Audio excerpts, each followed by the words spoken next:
Shoutout sa may-ari ng Huawei P10. Lubog na ang power tsaka volume. Hindi na siya mabuksan. Kaya naisipan kong tanggalin na lang ang SIM tray. At pagkatapos, tanggalin ang dalawang screw sa baba sa pagitan ng charging pin. At para mabilis mabuksan, magsimula sa baba. Dahan-dahan sa power flex, baka mapunit.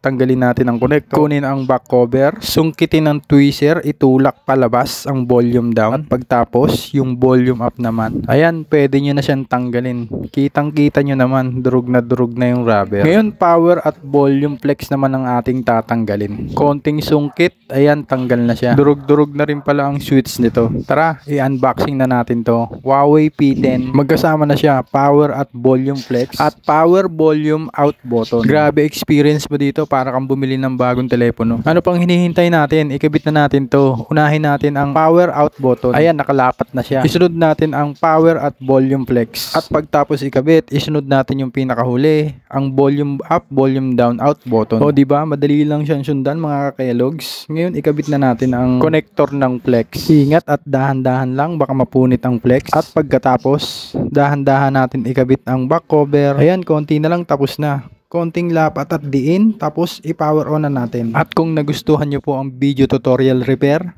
don't forget to like, share, follow, and subscribe po.